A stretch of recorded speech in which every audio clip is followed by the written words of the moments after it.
ಲಂಚ ಪಡೆದಾಗ ಅವರು ಲೌಕಿಕ ಅಧಿಕಾರಿಗಳು ಬೀಳ್ತಾರೆ, ಆಗ ಕೂಡ ಅವರು ವಿಚಿತ್ರವಾಗಿ ಸರಿ ಕಡೆ ಸ್ಟೇಟ್ ಅದ್ರ ಬಗ್ಗೆ ನನಗನ್ಸುತ್ತೆ ಅವ್ರ ಮೇಲೆ ಏನೋ ಆ್ಯಕ್ಷನ್ ತೊಗೊಂಡಿದ್ದಾರೆ ಅಂತ ಕಾಣುತ್ತೆ. ಇನ್ನೊಂದು ಏನಂದರೆ, ನಾನು ಇದು ಒಂದು 3 ತಿಂಗಳ ಹಿಂದೆಯೇ ನಾನು ಇದ್ರ ಬಗ್ಗೆನೂ ಹೇಳಿದ್ದೀನಿ, ಚಾನಲ್ ಡಿಸ್ಕಷನಲ್ಲೂ ಹೇಳಿದ್ದೀನಿ. ಒಂದೊಂದು ಕಾನ್ಸ್ಟೇಬಲ್ಗೆ 2-3 ಕೋಟಿ ರೂಪಾಯಿ ಮನೆಗಳಿದ್ದರೆ ಅವ್ರು ಎಲ್ಲಿಂದ ಬರ್ತಾಯಿದೆ ಅಂತ ಒಂದು ಎನ್ಕ್ವೈರಿ ಬೇಡವಾ? ಅದು ಲೋಕಾಯುಕ್ತ ಅವ್ರಿಗೆ ಅಪ್ರಿಷಿಯೇಟ್ ಮಾಡಬೇಕು, ಒಳ್ಳೆ ಆ್ಯಕ್ಷನ್ ತೊಗೊಂಡಿದ್ದಾರೆ. ಆದರೆ ಫಸ್ಟ್ ಅವರು DCPಗಳನ್ನ ಸ್ವಲ್ಪ ಟಾರ್ಗೆಟ್ ಮಾಡಬೇಕು. ಯಾಕಂದರೆ DCPಗಳು ACPಗಳಿಂದಾನೇ ಇವಾಗ ಬರ್ತಾ ಇರೋದು, ಹಂಗೆ ಅವರೇ ಮಾಡ್ತಾ ಇರೋದು ಅಂತ. ಈ ವೆಸ್ಟಲ್ಲಿ ಇದರ ಮುಂಚೆ ಇದ್ದಿದ್ದ DCPನ ಸ್ವಲ್ಪ ನೋಡಬೇಕಾಗಿರೋದೆ. ಆ ಯಪ್ಪ ಎಲ್ಲಿ ಕೂತ್ಕೊಂಡ್ರೂ ಅವ್ರ ಬಗ್ಗೆ ತೊಂದರೆ ಇದೆ. ಅವ್ರು ಸ್ವಲ್ಪ ಪೊಲಿಟಿಕಲ್ ಬ್ಯಾಕ್ಗ್ರೌಂಡನ್ನು ಏನೇನೋ ಮಾಡಿಬಿಡ್ತಾರೆ. ಅವ್ರು ಕೊಟ್ಟಿರೋ ಧೈರ್ಯ ಅಂತಲೇ ಇವ್ರಿಗೆಲ್ಲ ಧೈರ್ಯ ಬಂದಿರೋದು.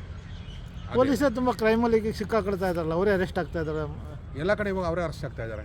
ಎಲ್ಲ ಕಡೆ ಅವರಿಗೆ 41 ನೋಟಿಸ್ ಸರ್ವ್ ಮಾಡಬೇಕು ಅಂತ ಏನಿಲ್ಲ. FIR ಮಾಡಿದ್ರೂ ಹೋಗಿ ದುಡ್ಡು ಕೊಡಿ ಅಂತ ಕೇಳಿದ್ರು. ಅದು ದೊಡ್ಡ ತಪ್ಪಲ್ವ? ಅದೆಲ್ಲ ಮಾಡಬಾರ್ದು ಸರ್. ಇವತ್ತು ಬೆಳಗ್ಗೆ ಕೂಡ ತುಮಕೂರಲ್ಲಿ ಗ್ರಾಮಾಂತರ ಠಾಣೆ ಇನ್ಸ್ಪೆಕ್ಟರ್ ಕೂಡ ಲೋಕಾಯುಕ್ತ ಅಧಿಕಾರಿಗೆ ಕೈ ಸಿಗಾಕೊಂಡಿದ್ದಾರೆ. ಲೋಕಾಯುಕ್ತ ಒಳ್ಳೆ ಅಪ್ರಿಷಿಯೇಟಬಲ್, ಲೋಕಾಯುಕ್ತ ಆ್ಯಕ್ಷನ್ ತೊಗೋಬೇಕು. ಅದು ಮಾತ್ರ ಅಲ್ಲ, ಬೆಂಗಳೂರು ಸಿಟಿಯಲ್ಲಿ ಕೆಲವೊಬ್ಬರು ಇದ್ದಾರೆ, ಕೆಲವರು ನೀವು ಆ ಕಡೆ ಹೋಗಿ ಸ್ವಲ್ಪ ತುಂಬ ಸ್ಪಾಗಳನ್ನ ಇಟ್ಕೊಂಡಿದ್ದವರು ಇದ್ದಾರೆ. ಅದ್ರ ಬಗ್ಗೆ ಅದು ಸ್ವಲ್ಪ ಲೋಕಾಯುಕ್ತ ಇದು ಮಾಡಬೇಕು.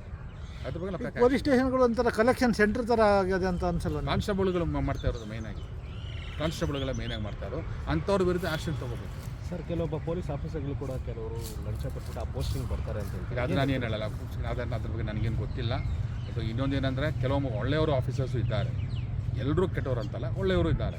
ಆದರೆ ಅವ್ರ ಬಗ್ಗೆ ಏನಾದರೂ ಇದು ಹೆಸರು ಬೇಕಂತ ಈ ಥರ ಲಾನ ಕೈಯಲ್ಲಿ ಬೈ ಹ್ಯಾಂಡ್ ಅವ್ರು ತೊಗೊಳ್ಳೋದು ತುಂಬ ತಪ್ಪು. ಲಾ ತೊಗೋಬಾರ್ದು.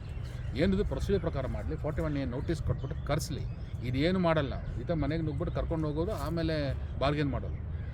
ಅವನ ಡಿಪಾರ್ಟ್ಮೆಂಟಿಂದ ಅವ್ನಿಗೆ ತೆಗೆದಾಕಬೇಕು. ಆ ಇನ್ಸ್ಪೆಕ್ಟರ್ನ ಇಟ್ಕೋಬಾರ್ದು, ಡ್ಯೂಟಿಯಿಂದನೇ ತೆಗೆದಾಗ್ಬಿಡ್ಬೇಕು.